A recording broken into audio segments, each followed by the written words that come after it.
James Miller. Now, this guy, I met him because I am in a group with a bunch of creators, and they're all really cool guys, you know. There's some pretty high quality creators. In fact, I'll put them right here. Check them out. Those guys are pretty cool, I'm not gonna lie.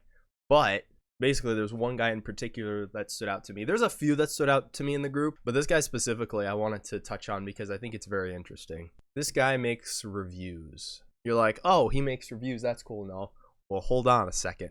You see, cuties that inspire me. You have Nakey Jakey, so me and him are very similar in that we are both very inspired by Nakey Jakey, and like all of these people, honestly. I think I relate to like half of these, but anyways. What stands out to me about James specifically, he uses green screen, but he has like a blue green screen shield, which I've never seen before, ever. And I think that makes him stand out, and I think that's a really cool feature. Because like initially, yeah, he did that whole Nakey Jakey thing like I did with like green screen in the background, and I'm still trying to figure out like my own style to that as well. But basically, I think he nailed it on the head with this sort of style, which I've never thought about before. I think it's pretty cool.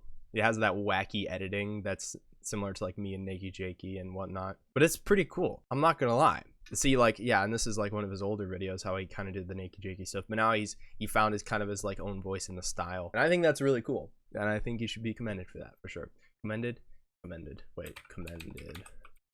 define, commended, praise formally. Oh yeah, I used the word right. Okay, yeah, commended for sure. The genre is like very analytical, very like review based. It's hard to put a cap on like what he talks about. For the most part, it's like video games and I guess media in general. We'll go with, he's talked about Harry Potter, he's talked about Call of Duty, he's talked about games, he's talked about Lord of the Rings. So I guess we'll go with like media reviews is how we'll generalize him, I guess. I realized I liked making people laugh, and then I realized that there are some people on YouTube making a lot of people laugh. Then I thought, if I liked making a couple people laugh, I'd probably love making lots of people laugh. So now I'm trying to be the person on the YouTube who makes a lot of... Okay. So his mindset is very comedy driven. Yeah, and I understand that. There are a few jokes here and there for sure.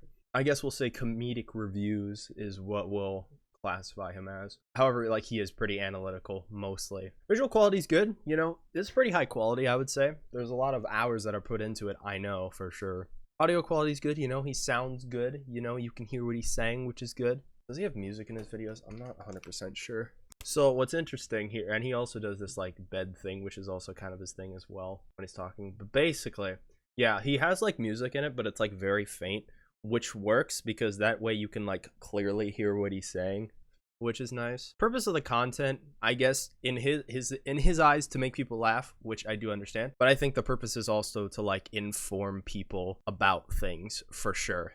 Because like you have weird side of being a server, you know, that's informing people. Monty Python and the art of subverting expectations, you know, that's informing people. So it's a very informative channel, right? Which I think is very good. It doesn't really have a story. It's very much like strict review based with a few jokes here and there. People like it because it's very reminiscent of like literally all of these people, which is, it's very obvious where he's drawing the inspiration from, which isn't a bad thing at all.